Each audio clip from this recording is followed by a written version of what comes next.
right, it is time to finish our mock draft with picks 21 to 32. Patrick, you are on the clock. Who are the Steelers taking? We have the Steelers taking Olaivavega Ioane, guard out of Penn State. How about that pronunciation, Matthew? I would hate to be one of these guys on draft night saying his name, but he's a great player. I mean, all Big Ten guy, all American.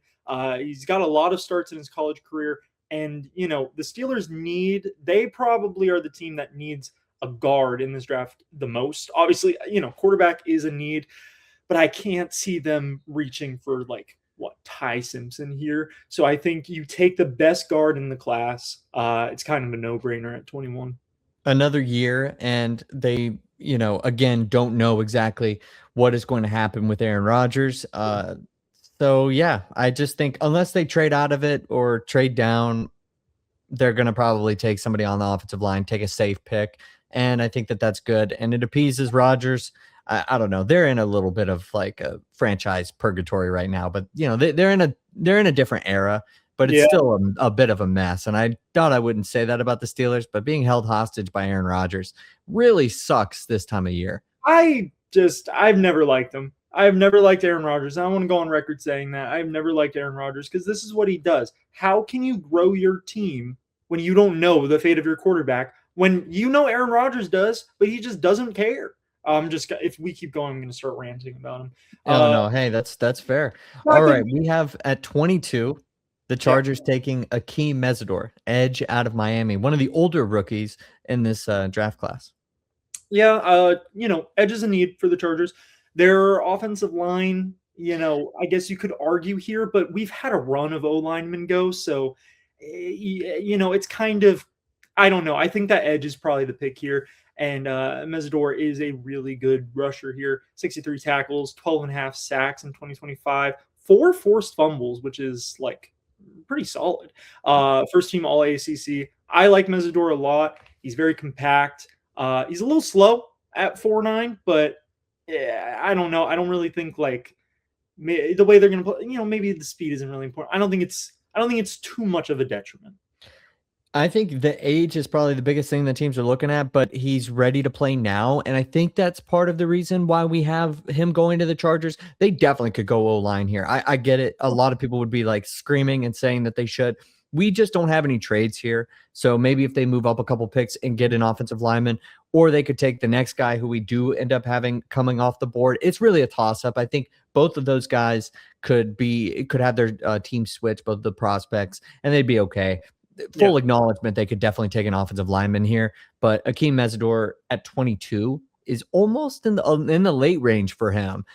So when teams were trying to focus in on Ruben Payne, Mesidor made them pay all year long. So he's a really good guy. It's just the age and which team fits him best and where he ends up falling to. But regardless, we have the Eagles selecting Matthew. The Eagles are going to pick Max Iheanachor to shore up their O-line. They got to prepare for life after Lane Johnson here. He's getting a little older, so I think that this is an area of need for the Eagles. You look at him, 6'5", 321. He's pretty solid. I guess he gets into penalty trouble sometimes, but I feel like a guy like this is, he's. I think the good outweighs the bad, and when you get into the late first round in this 20 range, you gotta understand that. You gotta understand that everyone is gonna have a little bit of bad with them. He could go as high as the Panthers at 19. Yeah. We have the Panthers taking Proctor, but it could just be a coin flip between those two guys and where they end up going. And again, these aren't our personal rankings. It's just kind of trying to predict of what these teams might do on draft night. But he could also go to the Chargers, and I think that both of those teams will be very happy with his services. So we don't have to stay on that too long, but I think he could go even higher. 23 is a little bit of I almost want to say a bit of a lower range for him. No, I would agree. I've seen him in the teens. I just feel like the penalty situation might, put him down a bit. But, when you have an issue like that, that's so situational, I don't know. It's a little questionable. I will say, though, at 23, obviously the A.J. Brown news is coming out, so we don't really know what's going to happen there. If something happens, I could very well see a wide receiver going here, or they move back. and get a wide receiver. That is one of my, that's a hotter take in this draft. I don't even know if I've talked about that with you, but I think there's some guys I think that they could like if the AJ Brown move happens before the draft or on draft night, because it very well could happen on the night of the draft or not Honestly, at I all. like you throwing that out there because that's a big part of it. We were going to kind of talk a little bit more when we got to the Patriots pick about that, but certainly could see that. I know whatever has happened with that relationship has soured to the point where it's just Yeah. tiresome for both sides. I think to try to make it work long term. It does kind of suck though, right? To have to replace AJ Brown after trading for him on draft night a handful of years ago. So you have to replace him on draft night. That always feels like a little bit of a net negative and a Yeah. kind of a bit of a risk whenever you're replacing a proven solid player on draft night, But the Browns, we have them taking Blake Miller, offensive tackle out of Clemson. Yeah, this offensive line train keeps going. Blake Miller's a solid guy. He's 54 career games started. He set the Clemson record with 3,778 snaps. So, he's Mr. Reliable here. But last season, when you're looking at 14 pressures, 2 sacks, 5 penalties, he's not like one of my top linemen, I'd say. But availability is the best ability. You like that? I did, yeah. That was He's a big. I nice mean, touch. thank you. He's 6'6". I think he's an experienced guy, and whoever the Browns are going to have back there, I think they're going to need some production. So I don't hate the pick. Probably more of a right tackle, but at the end of the day, yeah, I think they go O-line. We have them going wide receiver at the very top of the draft with Carnell Tate. So they're going to double up on offense here just because I think it makes the most sense for them to do so. Their offense was so bad Yeah, last year, and they're addressing 2 really big points of need by going to the line and to the receiver room. But, just like the Jets, when we were talking about the Jets, they could kind of go all over and they might still end up being okay. I mhm. think they use this pick as well.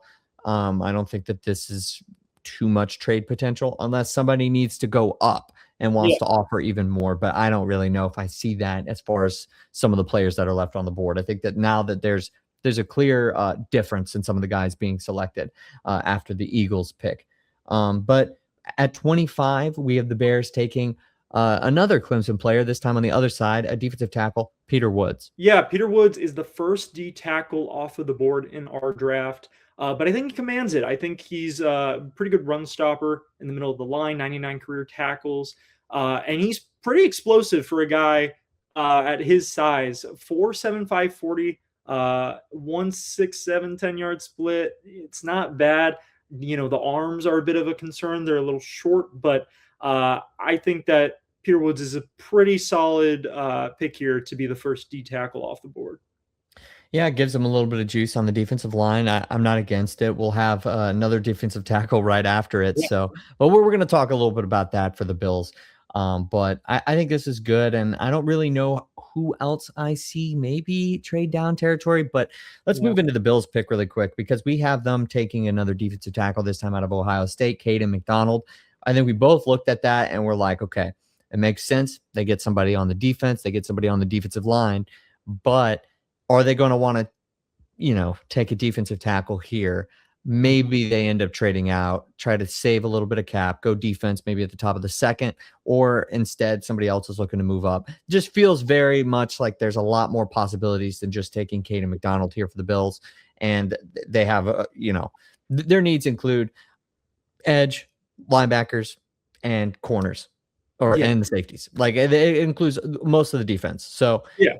they're going to want to fill up a lot of this. So maybe acquiring more capital at the end of the draft when everything is said and done is probably the most important thing for them. Yeah, I mean, this is definitely a need for them. I was looking at their depth chart, and they really need to put a guy next to Ed Oliver.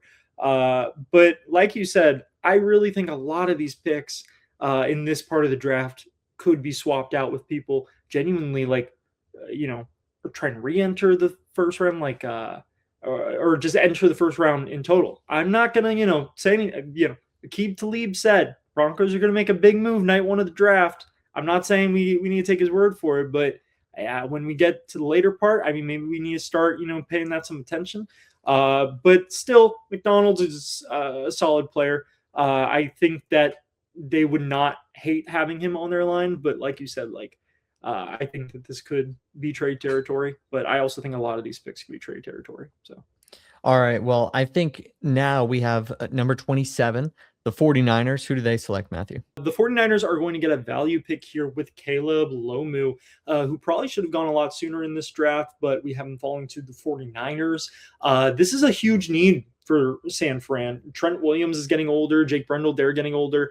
So this is kind of a refresh for them. And it's a pretty good one. 8 total pressure, 0 sacks allowed, 82.1 pass blocking grade on PFF.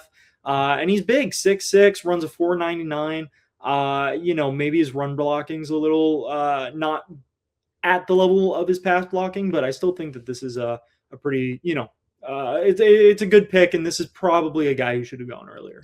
Yeah, I think that they might. I mean, they do certainly have a need here, but I think it's probably more pressing in other areas. But we have, and to just the way that things ended up, he could go higher, probably will go higher.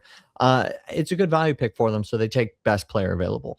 That's kind of our thought process here. So that's what makes the most sense. But moving to number 28, Matthew, who did the Texans select? The Texans are going to pick Christen Miller. He's a D tackle out of Georgia.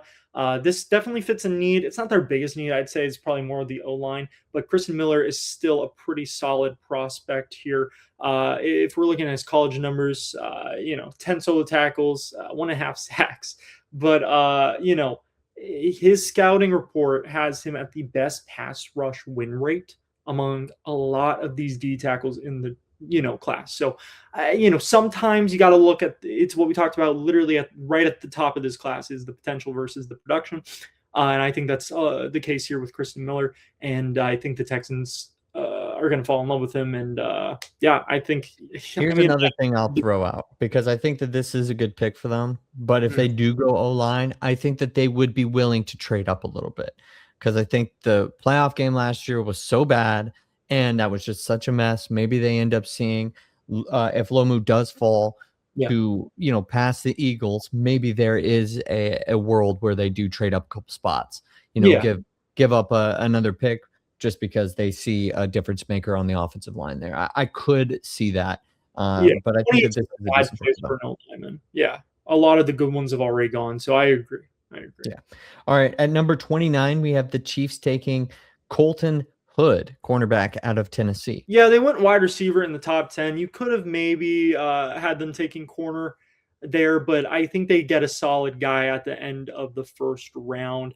83.3 coverage grade, ranked second in the SEC this year. 4.4440. That was a lot of fours. There's one more than you needed, but I get the point. Yeah, maybe. But yeah, so he's got good size. He's a good athlete. I think for a late round corner, late first round, this is a good pick for them. Yeah, I think this is good. It also kind of gives us a little bit of a hedge because maybe then we get the positions right. Because if they don't take a receiver in the top 10, they'll probably come back here at the very end and take a receiver. Trade out territory, I don't know, honestly. I think they're really building here. I think they like having this first round pick. I think they're going to hold on to it and just try to take best available. Hope that there's a need here. Just so happens, I think that this kind of lines up well for them.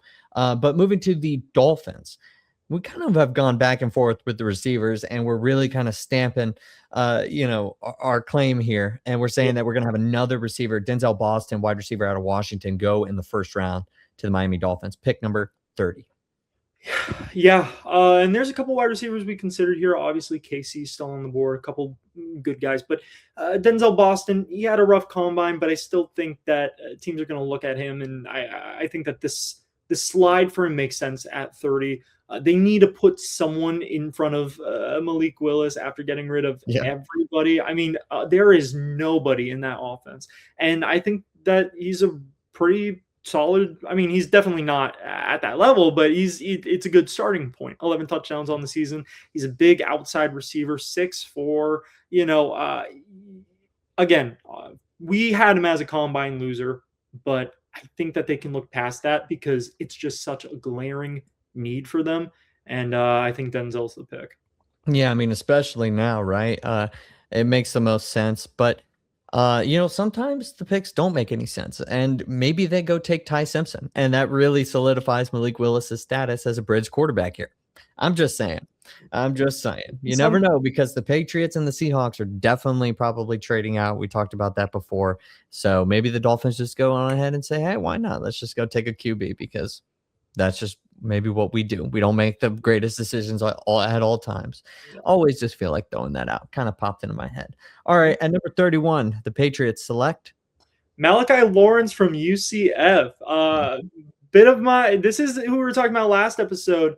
One of my favorite edges in the class. He has been shooting up draft boards, in that like early second range, but genuinely, this feels like something the Patriots would do, right? Like taking a guy who maybe is seen as like a day two pick, but they just fall in love with him. This is a pretty pressing need.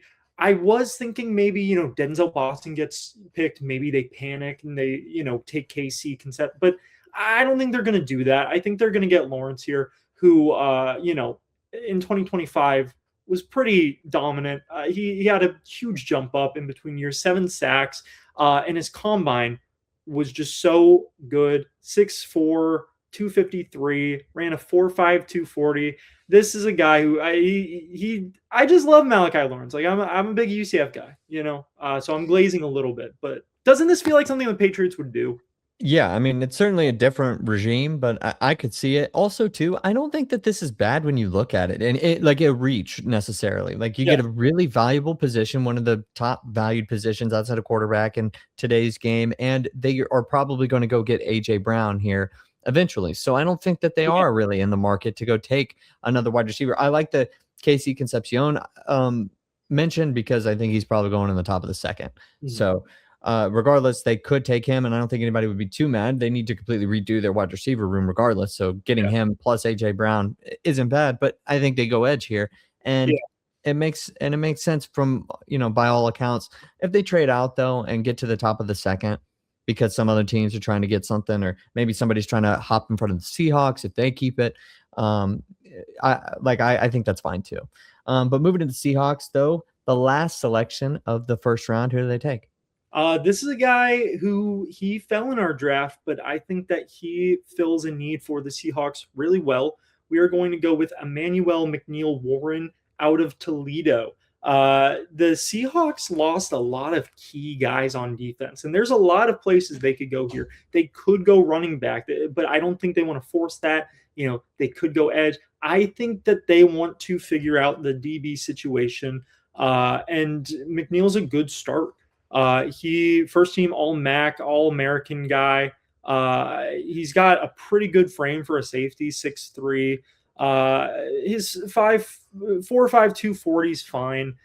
My only issue here, and I think that this is why we might see a slide, not that it's always the story. Obviously, Ashton Genty was not a power 4 guy, but you're getting a guy out of the MAC.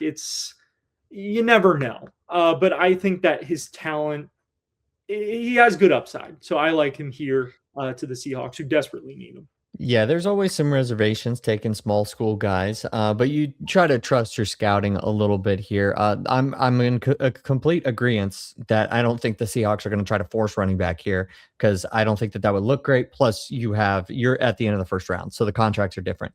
I think even still, with taking a safety here, I think that they actually might move out regardless, and try to get him at the top of the second. So I like this pick for them, and I do think that they trade out probably the same manner the Patriots are willing to trade out, unless they really like a guy at the very end of the first. And I think teams are probably going to be looking at Ty Simpson maybe around the top of the second range as well, or we're going to be on next QB watch. At that point, they can kind of sneak in, get a favorable contract, and get the guy that they wanted in the first round. So I think it'll all end up going well for them.